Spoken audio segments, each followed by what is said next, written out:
Hello and welcome. My name is Mark Blatstein, the physician founder of Physician Presentence Report Service. We are physician prison consultants, and the website, pprsus.com. Phone number is 240-888-7778. Today, I'm going to talk about sex offenders um, and trying to ensure their safety once they're incarcerated.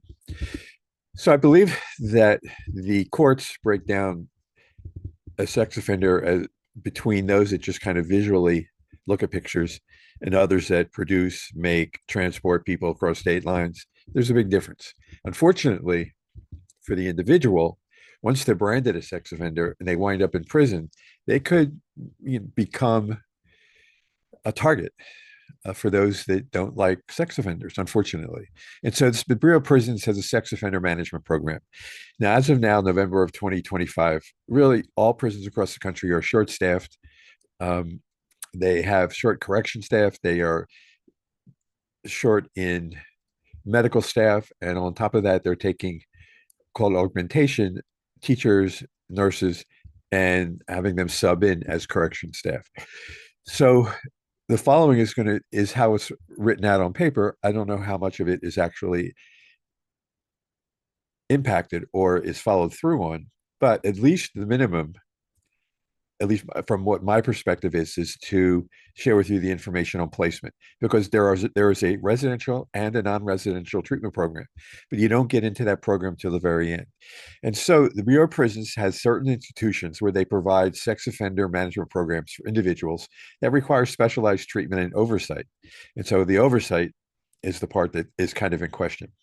But going further, you'll see here at the Federal Medical Center Carswell, Administrative Federal Medical Center Devens. Carswell is female. For low security, FCI Elkton, FCI Seaconville. Elkton's in Ohio, Seaconville's in Texas. For those required by medium security prison, FCI Mariana, USP Marion, FCI Petersburg, medium, and Virginia. Lastly, for those who require the highest level, they usually sign the USP Tucson in Arizona. But these facilities are designed, one, to provide the framework of care for the individual, but two, hopefully, to take them out of harm's way. Continuing, we go that treatment is available through sex offender treatment program, which is two locations in the country at Federal Medical Center Devens and United U.S. Penitentiary Marion. Devens is one of the ones that we already mentioned as administrative. Marion was a bit higher level. Unfortunately, a lot of this is going to come down to knowing your client, having a conversation with them, and understanding kind of where their initial placement is going to be safest for them, which is not going to be right away a treatment center. It's going to be a management program. For those that are in the sex offender non-residential treatment programs, and this is voluntary, it's available. And again, it's for moderate first-time sex offenders, single history of internet sex crime, intended to identify offenders who are likely to reoffend. And they ordinarily participate in the program the remaining 36 to 48 months of their sentence. There are 9 locations: Carswell, Englewood, USP Marion, FCI Petersburg, USP Tucson, FCI Elkton, FCI Mariana, FCI Milan, and FCI Seaconville. And as there's only 9 of these programs, you really want to have that in the back of your mind as you initially request a placement. Having only 9 facilities nationwide as they enter and this is voluntary, sex offender treatment program, non-residential, consideration should be given, if it's possible, to a minimum camp, either freestanding federal prison camp or satellite.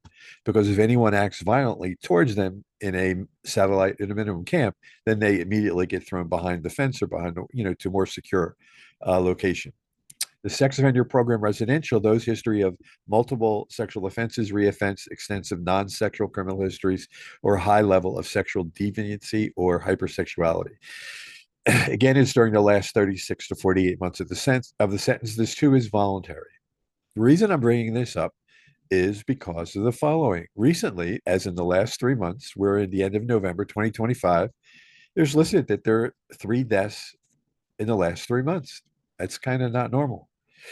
USP Coleman, the place had an individual 600-month sentence for the conspiracy to sexually exploit children and sexual exploitation of children. The charges are not good, but he was put in a place that potentially this could have, maybe this is not the best place to put someone, especially when you're at the penitentiary level. The next was Federal Detention Center, Miami. 58-year-old male arrived at the Federal Detention Center, Miami on March 20, pretrial status 1. He was indicted for exploitation of a minor. He was unsentenced, and yet, as of November 17 of this press release, he was killed. Lastly, we have FCI Greensville, 67-year-old male who was sentenced in the Western District of Virginia to a year, 365 months, excuse me.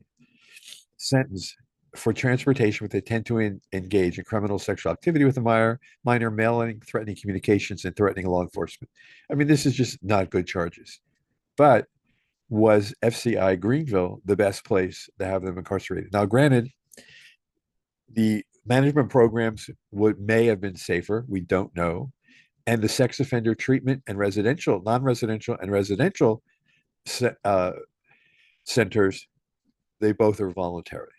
And so I don't know that there's a good outlook here, but if in fact you're able to communicate with your client before they get sentenced to a prison, potentially they can go to a place which is at least at minimum the sex offender management program caliber, so that they're kept alive long enough and hopefully they change their ways. Hope you found this helpful. And not a very enlightening piece, but three sex offender deaths in 3 months definitely got my attention.